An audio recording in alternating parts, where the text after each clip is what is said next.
nombre es Laura Jimena Gómez y les voy a hablar sobre la línea del tiempo del pensamiento económico. Tenemos como primero el mundo antiguo, Asia Menor y África, donde se decía que estos estados hablaban sobre la producción agrícola y minera. Como autores tenemos a Tiberio Graco del 163 al 133 a.C., donde decía que existía un aporte a la limitación de la apropiación industrial de las tierras comunales. Augusto del 63 a.C. al 14 a.C. fomentó la obligatoriedad del matrimonio para el crecimiento de la población. Como dato curioso tenemos que varias civilizaciones antiguas estaban conectadas por el avance de los territorios y el intercambio de bienes. Seguimos con el Imperio Carolingio, donde decíamos que se aseguró el régimen señorial como la unidad de la autoridad política. En el cristianismo tenemos que el pensamiento económico dependía directamente de los sacerdotes. Continuamos por acá, donde hablamos del aporte de los griegos. En este tenemos que se hablaba de la economía fundamentada en principios éticos y las teorías a partir del antropocentrismo. Ya tenemos en autores a Jenofonte del 430 a.C. y el 355 a.C., donde su principal aporte estaba basado a través de la división del trabajo, lo cual es una idea en común con Platón del 428 a.C.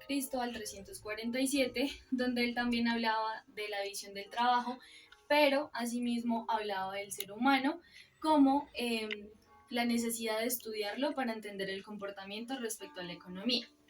Ya seguimos con el 6, escuela escolástica, donde tenemos una armonía entre fundamentos de la razón y la fe y una influencia en el pensamiento renacentista. Aquí tenemos 3 autores: Alberto Magno, del 1193 al 1280, donde dice que critica el monopolio, ya que considera que es una confabulación respecto a los precios. Existen también 2 órdenes, el económico y legal, y habla de la justicia respecto a la propiedad privada.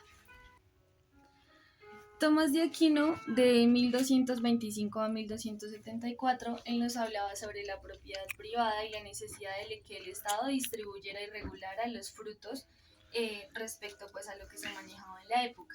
Jean Buridan, él nos hablaba sobre los avances respecto a la demanda efectiva, las necesidades y el poder adquisitivo.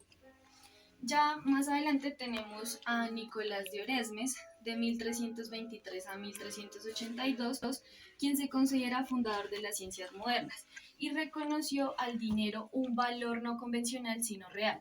También nos habla de la ley de Gresham, la cual se refiere a que existe una moneda buena y mala, la cual la mala es la que va a predominar. Tenemos la escuela de Salamanca, donde sus pensamientos económicos fueron motivados por la inflación generada por la llegada de metales preciosos por la colonia en América. Ya tenemos la época preclásica. En esta época hablamos directamente ya de la relación entre lo que era regido por el feudalismo y un sistema económico señorial. Un dato curioso de la época es que el periodo también es denominado como formativo. Continuamos con el mercantilismo capitalista.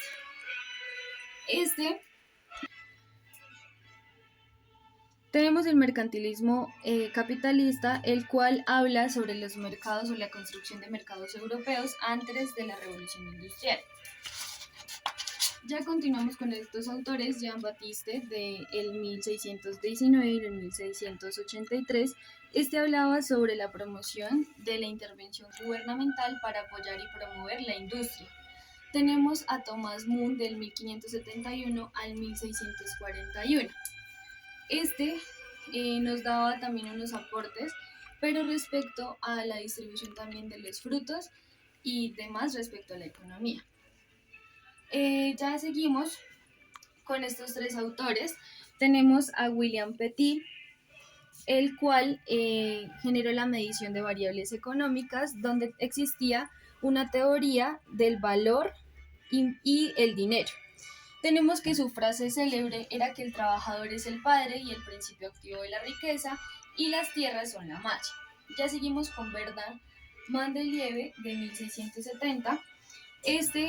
Fue el promulgor de la fábula de las abejas y directamente consideraba que a partir del egoísmo se podían producir beneficios en común que pues se iban a ver vistos a partir de la economía. Tenemos a David Hume de 1711 a 1776 con el aporte del mecanismo del flujo monetario. Este también consideraba que las naciones pueden experimentar balanzas comerciales. Continuamos con la fisiocracia. La fisiocracia se basa en la tierra y la agricultura, ya que la tierra es la única o el único factor generador de producción. Directamente su mayor exponente es Francois Quesnay de 1694. Este autor nos hablaba que las leyes del orden natural constituyen el gobierno más perfecto. Aquí pues hacemos una acotación al fundador del primer Banco Central de Estados Unidos, Alexander Hamilton, de 1789 al 1795, porque este autor fue uno de los principales influyentes en la economía estadounidense. Este autor también se consideró que formó los pilares para la economía de Estados Unidos. 15. Tenemos la economía clásica.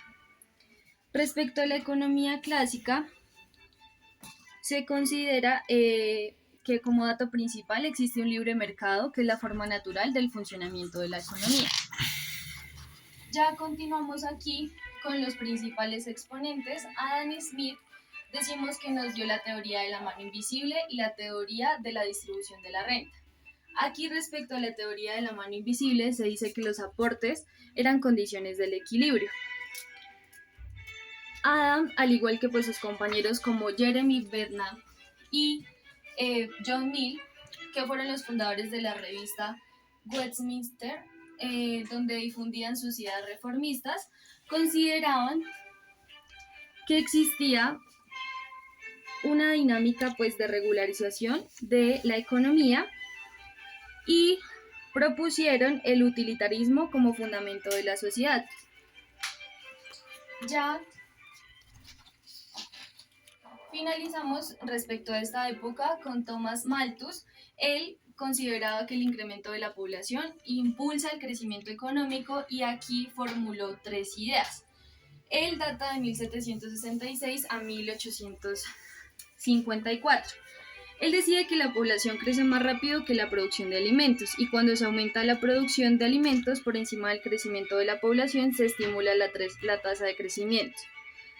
David Ricardo, de 1772 a 1823, habló de la teoría del valor al comercio internacional y a las finanzas públicas. La escuela neoclásica de 1770 a 1900. Aquí tenemos que se habla de la teoría económica pura y del abandono de la teoría del valor del trabajo por una teoría subjetiva. Tenemos a Hermann Heinrich, el cual nos habla de la clasificación de los bienes y de la política liberal económica. También tenemos a William Stanley, el cual nos habla del valor y de su influencia respecto a la oferta, y Alfred Marshall habla del principio ceteris paribus y la elasticidad. Ahora tenemos a los neocardianos del siglo XIX, los cuales hacían una crítica al neoclasismo y consideraban que serían quienes resolvieran el problema de transformación respecto a precios y salarios. Aquí tenemos autores como Piero Raffa, el cual habla de dos funciones de trabajo, de un modelo lineal de producción y de que los salarios no son subjetivos. Luigi, por otro lado, consideraba que él creó un sistema donde se disminuirían los precios para la producción y habló del teorema de Cambridge. Tenemos los mercados imperfectos, donde se hace una crítica a los dos modelos anteriores y se considera Piero Raffa. Él decía que las empresas tienen su propio mercado económico. En el caso de Chamberlain y Robinson, ellos consideraban que el mercado ideal debía estar compuesto por la competencia perfecta y por el monopolio. Y por otro lado, hacían alusión a criterios específicos como la necesidad de la publicidad y Robinson hablaba del ingreso marginal. Respecto al pensamiento de Keynes, tenemos que este hizo un análisis de la crisis de los años 30 y consideraba que existía el fin de la intervención del Estado. También se hablaba de la macroeconomía y otros criterios. Por otro lado, Paul consideraba que debían existir políticas internacionales que no hicieran dejar de lado la política monetaria. Tenemos ahora el socialismo, donde se habla de que prima lo común por encima de la propiedad privada, y se habla de la igualdad.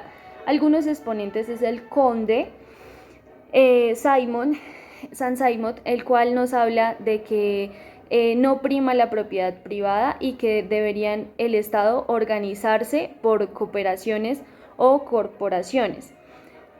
Por otro lado, Robert Owen nos habla, él es uno de los impulsores de del sindicalismo y de la cooperación, como lo hablaba Simon. Uno de los exponentes más importantes es Karl Marx.